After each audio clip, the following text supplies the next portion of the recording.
So, when we speak about slavery in Kerala, it existed. What do you mean? There was a slavery. Yeah. When we speak about slavery, slavery that Afro-Americans slavery. Yeah. So when we speak about Kerala, there was slavery. Yeah. How does one differentiate, or how do we say both are equal, or it's a different way? That is, how does it both differ, or why do people call slaves? Yeah, so that's a very interesting and very important kind of question, and we need to make this distinction, because even as slavery existed in these different regions of the world and separated in historical time, context, and so on, obviously we cannot really say that all these slaveries are the same. That will be a mistake. But as today we look at this from the perspective of historian, we could say that there is always a possibility of comparison. You can compare it, even as these are quite distinct and all that. Now, what makes the slavery in Kerala different is that we are not suggesting that it is almost same like the Atlantic slavery. We are not suggesting that. We are aware of the differences. Differences are very much pronounced. So let us see what are the differences. First of all, the slavery that we are talking about, this part of the world is connected with the jadi, with caste. Now you have the kind of system of slavery being referred to in all these ancient law books of India, Manusmriti and other kinds of things. In all these we get references to that, and they have very specific kind of injunctions regarding how a slave is to be treated and what is his juridical status and all that. Those things are there. And now we know that is centuries older than the Atlantic slavery, right? For thousands of years before that. Then in most history books, if you take, you get references to Greco-Roman slavery. That again is different. The slavery of the ancient society is different from the kind of slavery that we are speaking about here. Now, as I said, the slavery in this part of the world is connected with caste. And if you look at the scholars who worked on this, like scholars like Debraj, Chanana and others, they all refer to the fact that slavery has been in existence for millennium. And although often enough people, obviously this is Chanana doesn't do, but many others say that Megasen has this very classic statement where he says that slavery did not exist in India at that point of time. But all the other relevant information that we have here today, I mean the documented information would suggest that slavery has been in existence from very, very ancient times. So this ancient provenance of slavery in India actually makes a big difference when we look at it from a comparative frame. So let us first be clear about the fact that this is an ancient thing, and then there are scriptural sanction for that. And then the second point is that unlike the Atlantic slavery, we do not find the transcontinental shipment of people. But that's only a provisional statement I am making, because if we look at the enslaved people being taken out of our coast, let us say the southern region, southern India, if you are taking the coastal, both sides of the ocean, the Coromandel coast as well as Konkan coast, we find people being taken out of the country. during the right from the Portuguese and Dutch period, which continued during the early phase of the British. Lot of people have been bought and sold, and the slaves from They were bought and sold, or they were stolen and sold? all of this have happened. You see, the stolen in the sense that with the Portuguese, we have this situation of slave raiding. So, in fact, we have scholars like Ananya Chakrabarti talking about this. So, she is a researcher who uses materials in other European languages to talk about this, the Portuguese sources, etc., to show the extent of people being taken out, the numbers of people being taken out of out of India, and many of those people who were taken out, they ended up finally in the Indian Ocean slave route, and when during the Dutch times, they were also taken to Java and all this, Indonesia, which was part of their colony, and the people from here ended up there, and people were taken to Sri Lanka, which was also another pocket of Dutch power, another region of Dutch power. So, you were speaking about the comparison of slaveries, Yeah. Afro-American and the Indian slavery, Yeah. slavery in particular context to Kerala. Kerala is.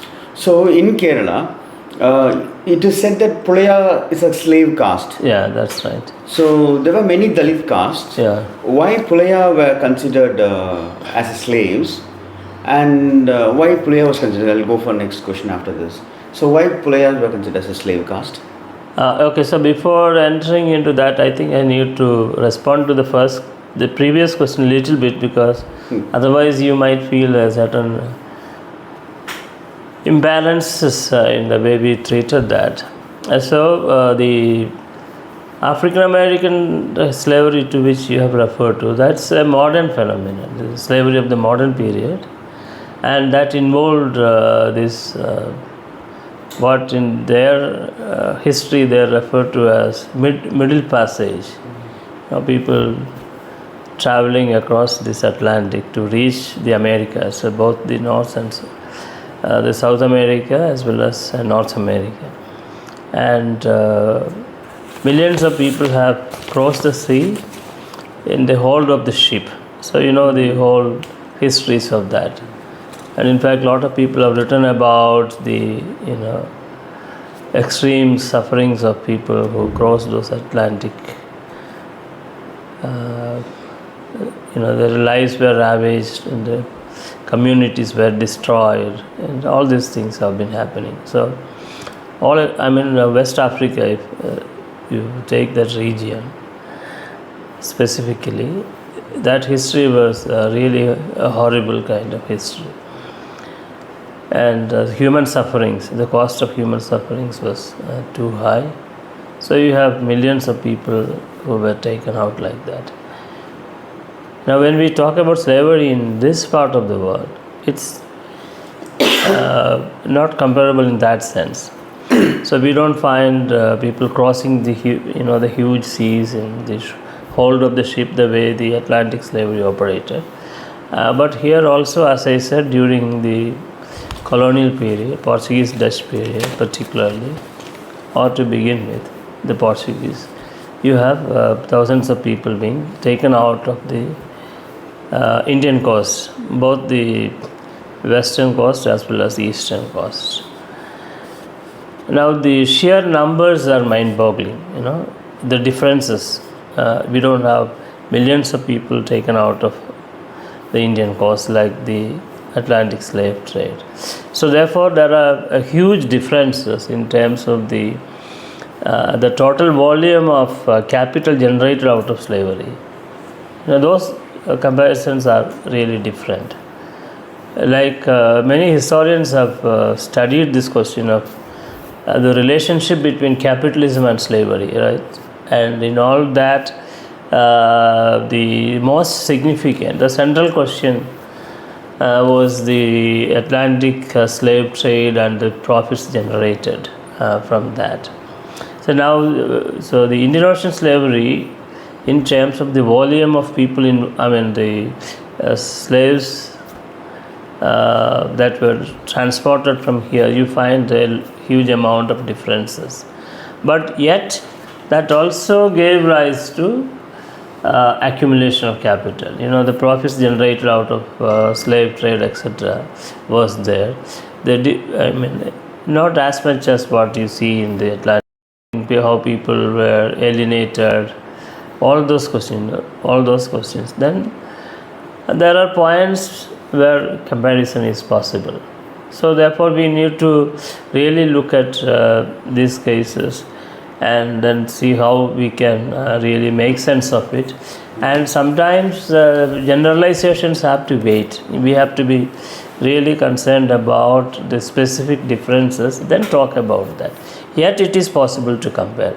So that's a historical exercise which requires tremendous amount of scholarship, tremendous amount of research, etc., to understand and talk about this. So I think comparison is very important, but we should also be mindful of the fact that there were differences. So yet when you talk about the experiential aspects of slavery, there can be points where you bring in comparison. But what is significant for what is significant about writing about slavery in this part of the world is that we need to really if we think about a global history of slavery, I think that's more important. If we think about a global history of slavery, generally this Indian Ocean slave trade has been omitted from all these histories, but that has been changing very fast with many of those people doing research on Indian Ocean slavery. They have already taken big strides in understanding the dynamics of slavery. Professor Campbell and his colleagues from Canada who had been doing this research in this particular area of Indian Ocean slavery. So I think that's a very bold kind of thing. But remember, not many Indian scholars are involved in this. Indian scholars in the sense that historians or social anthropologists based in Indian institutions. I don't think many are involved. Probably not. None of them are involved in it. But there are people of Indian origin and other institutions in US, Canada, etc., who are involved in it. But I know that some young scholars in India are taking interest in it. But remember, the other interesting aspect is that none of these universities in India, to my knowledge, have ever offered a course on Indian Ocean slavery. Either as these days they talk about all nonsense, elective courses and so on, as part of this hyped NEP and other kinds of things. And in Kerala also we have this kinds of stuff taking. They have a lot of this kinds of add-on courses and I don't know, since I am not in regular teaching now, they use all these fancy words like electives, add-ons and what is that called, your skill enhancement and stuff like that. So none of these things, so historians, this is very important.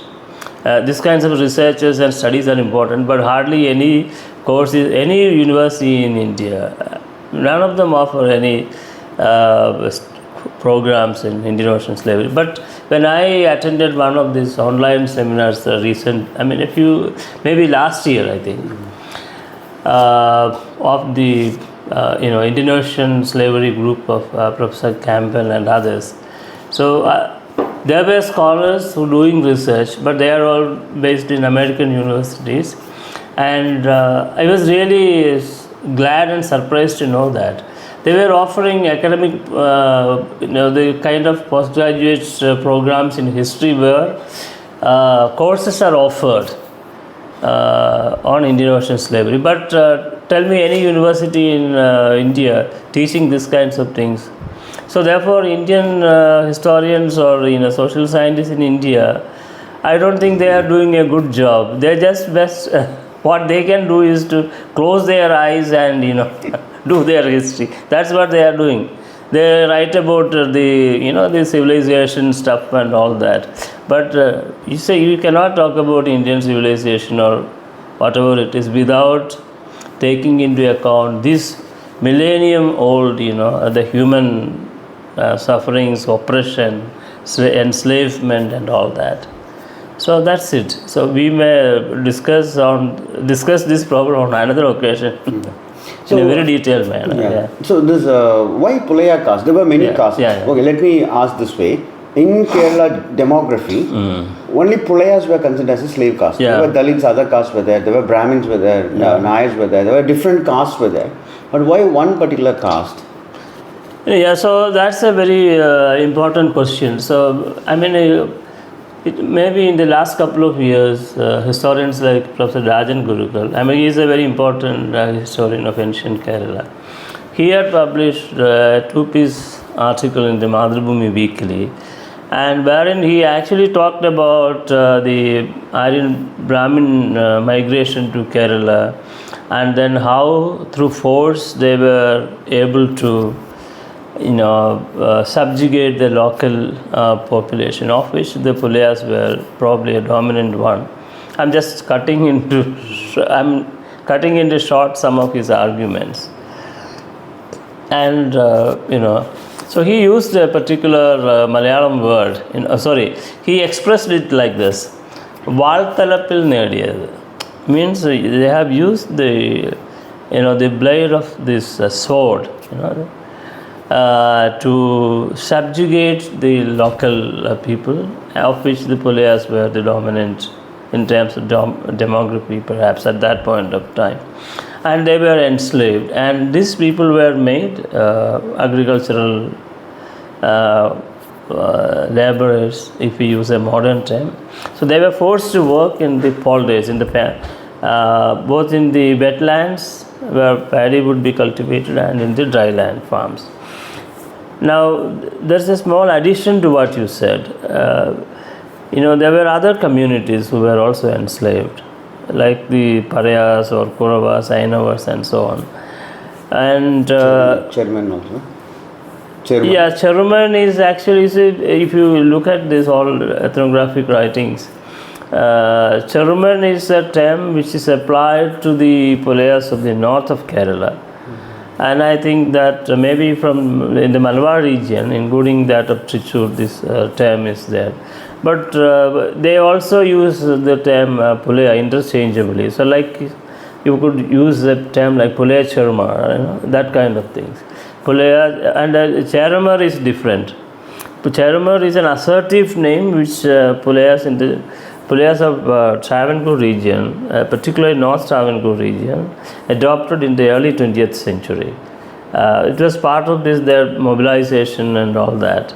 That's when the term Charamar, this was actually suggested by Pambadi John Joseph. He was a very prominent Dalit leader of the early 20th century. So he was the one who coined this politically very assertive kind of term. So you have different terms by which the Pulayas themselves. I think Pulayas themselves were known, but I think there is another point to be added to this. The kind of generic terms that you see, or certain terms could be all-pervading in certain ways. So therefore, what will happen is that the Pulaya could be prefixed to many other caste names. A particular caste name in the sense of the names of the oppressed caste, right? Or even Charma could be fixed to other caste names. But what I am suggesting is that, so in the 19th century, when all these ethnographic writings of the colonial type were taking place, we were yet to see, if you look at the writings of that time, we may not find a fixity of the terms. This probably is true for most parts of India, The kind of fixity that we attach to terms now, or in the late 20th century, were not simply found when we look at the 19th century cases. Like for example, one could refer to the fact, the term tribe has a different meaning now. So one could talk about, you might see some colonial writings in which the tribe of Nambudris, that kind of usages have been there. So the fixity of the meanings were not as we understand it today. So therefore, the point I wanted to say is that that both are interchangeable. So interchangeably people used to use that. And if you go today to the Kannur district, in the coastal area where you have Charma population, and ask them about their caste, definitely know that there was some, you may want. Yeah. So this you said this is interchangeable.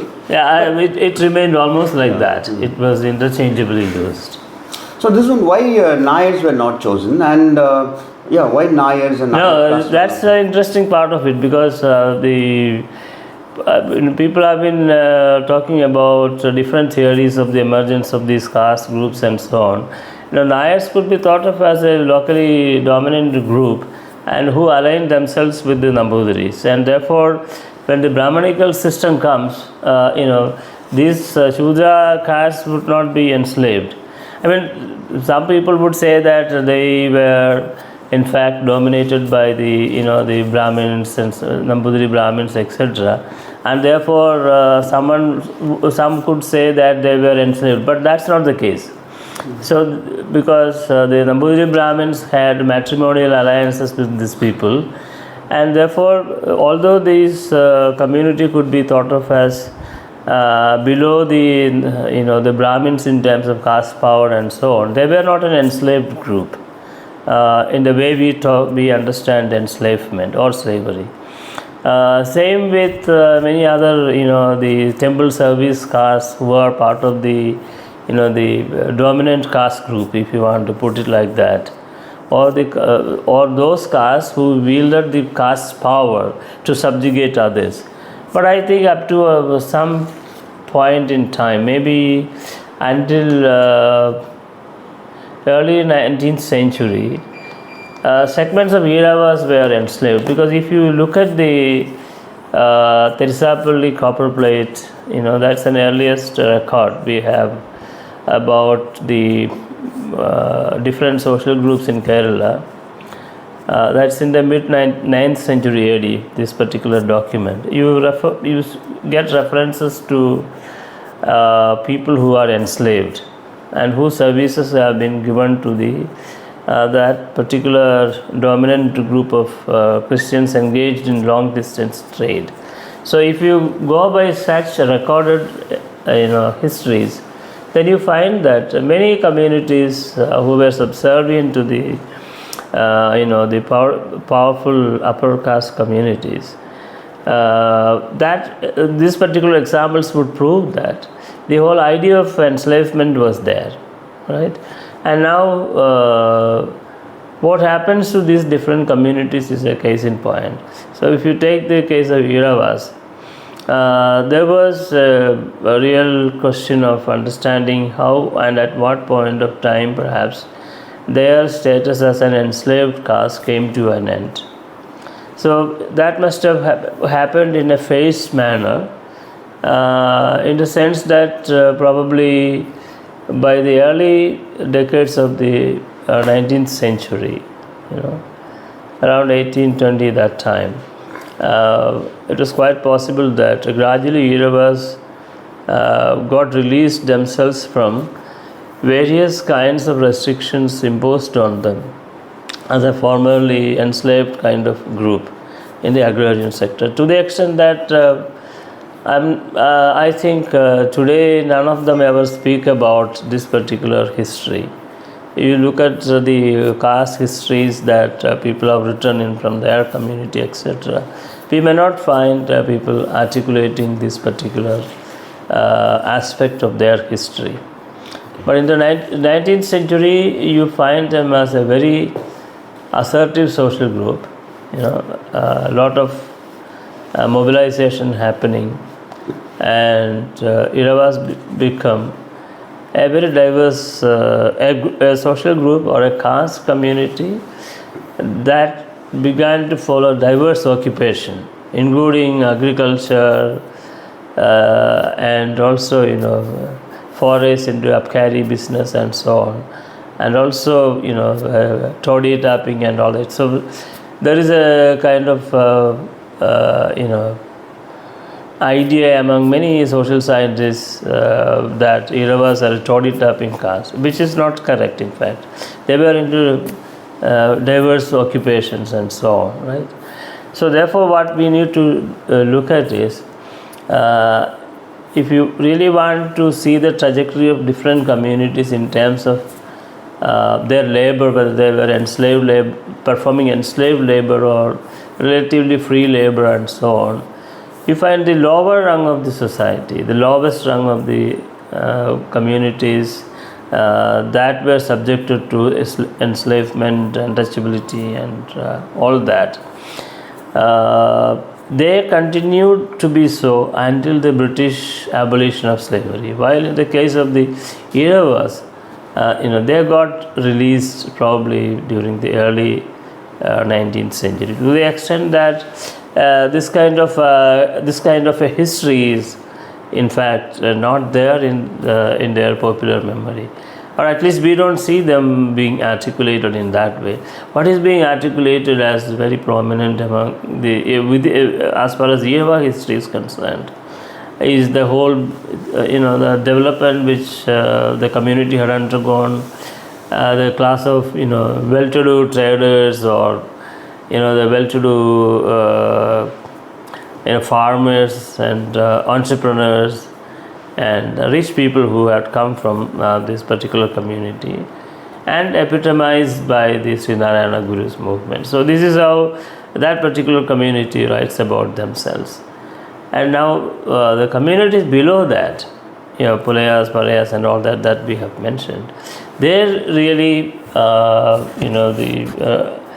got deprived from enjoying the fruits of even their own labor. For example, they were not allowed to labor for themselves, to use the proceeds of their own labor for themselves because of slavery, to put it very mildly. But otherwise you will see that they were alienated from all forms of wealth. They were not allowed to have any form of wealth, and even their person was not under their control, in the sense that they could not decide where they should go, they could not decide what they should be doing and so on. So the situation was very much different.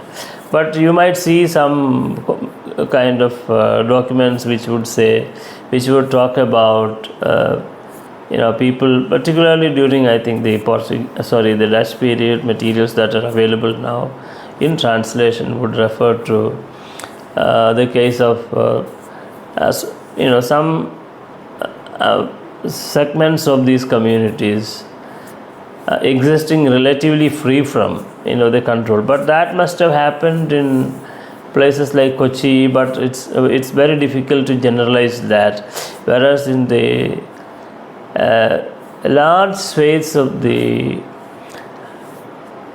the agrarian hinterland, and I think mostly in the agrarian hinterland, what we find during the early 19th century was nothing but chattel slavery, or the absolute control of people working in the land. And most of those who worked in the land, those who were engaged in all these agricultural activities were from these oppressed slave castes like Pulayas, Parayas and so on.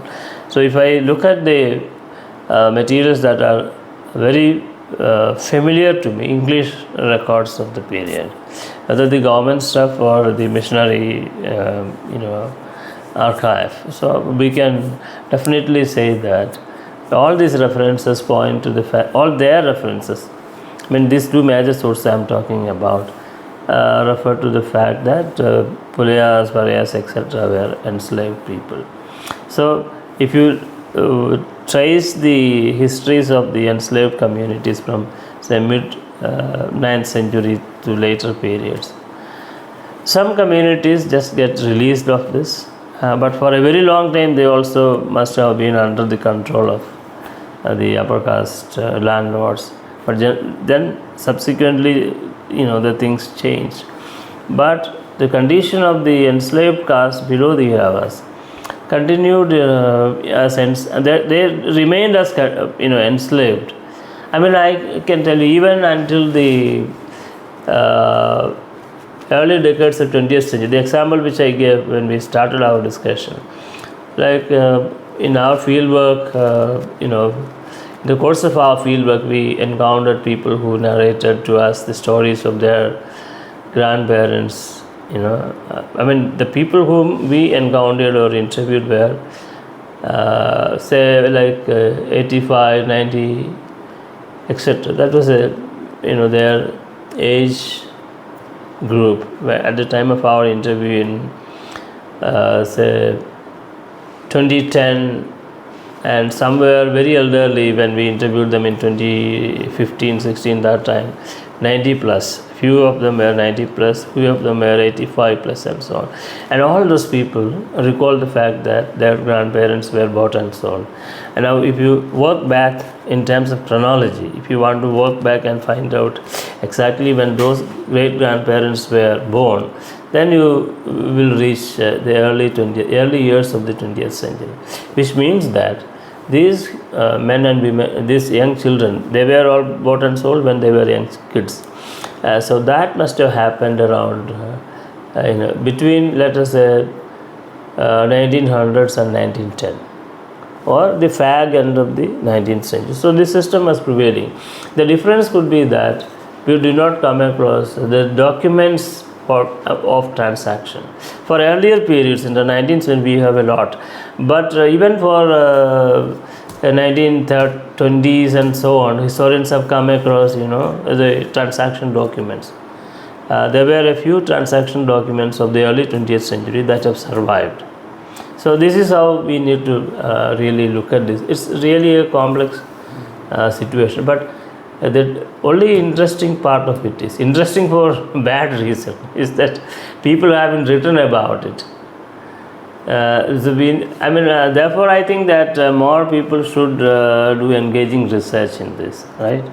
So looking for more information, more primary sources as historians talk about.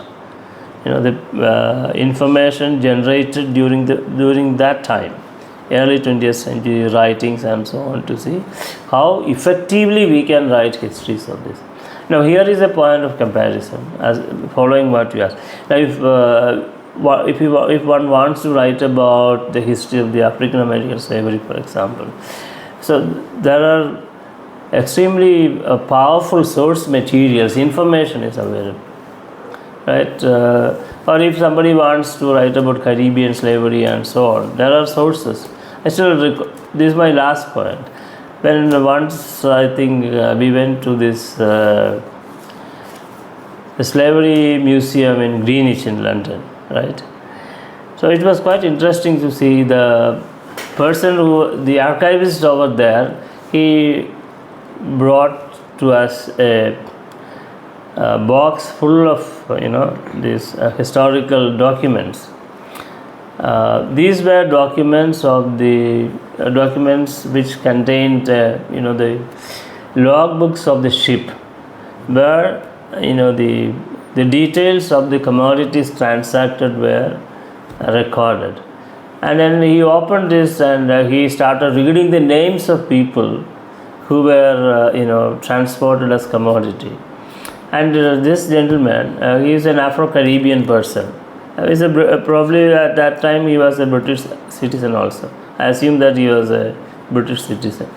And reading these pages, he was touching this page, and he told us that when he touched these pages, he feels the pain of his ancestors, in the sense that the persons about whom he was referring to at that time, the names of the people whom he had been reading, may not be his direct ancestors. They may not. That person may not be his grandfather, maternal or paternal, but he feels that they could have been his own grandparents. So he said he feels the pain of the people who had undergone this, severe experiences, or the tremendous experiences of oppression, physical torture, and so on. And there are exhibits of kind of shackles which have been used, chains which were used to put on the legs and the hands of the people, and the shackle put on their shoulders and neck and so on. So we can see that. Similar things I have seen in the slave lodge in Cape Town. So where many of this stuff of the slavery are shown in the, as put as exhibits in the museum. And the most horrible thing, in terms of the feeling, I'm saying, the very excruciatingly painful thing was to see the bonds of the slaves. You can see that if you go there, you will see the bonds of the slaves encased and kept for the visitors to know how severe was the experiences of slaves. So therefore, there are several such points where, points in the sense that, quite a number of materials with which we can, write about slavery, in a global way. If you want to write about that, people have been doing this. But for us, as we look at the histories of enslavement, slavery, etc., of Indian Ocean region, or India, if you want to talk about that, we don't have a similar kind of the museums of slaves, or the histories of slavery and all. If you go to a museum in India, you hardly see any of this. What do you see? And you go to the museum in Trivandrum, all some nonsense is kept there. And I'm not joking. You go to the Calcutta Museum, or India Museum in Calcutta, I think that's the name of this. I went there a few times. And you go to the anthropology section. Same thing in Trivandrum also. You have some, replicas of Adivasis sitting, or some guys from very unhappy Dalits sitting there. And the kind of stuff being exhibited. That's nonsense. You see, you have to talk about the real experiences of the people. None of the museums in India, and I'm pretty much sure the museums I had been to, they hardly have anything to do with slavery. There won't be any single exhibit of that. And one positive thing I hear is to see that during Kochi Biennale, they had at least a few exhibits of that kind. And the artists had installations. Some had come from, I forgot the name, of the artists who came from South Africa to do this. Or artists based in here. Last time we had that, the food like that. The foot of the enslaved person and things like that. So therefore, I think the Biennale is an honorable exception to this, because they wanted to really capture, the artists involved in these installations wanted to capture the experiences of people. But look at other government stuff, they hardly speak about any of this. Therefore, I said that is not. Most of it is nonsense if you go there and look at. You will see that. But now the other last point is, if you look at some of the recent kind of academic stuff, some young people who worked in university, English and foreign languages universities. I had this occasion to read a thesis which was on the slavery of the Adivasis in Wayanad district. That's quite good, these young people were, I forgot unfortunately that scholar who wrote this excellent thesis. So there are young people who are interested in this. So therefore I think there will be more and more, hard research being produced. I think there would be more and more such writings happening. So therefore, we should look forward to the kind of stuff coming out.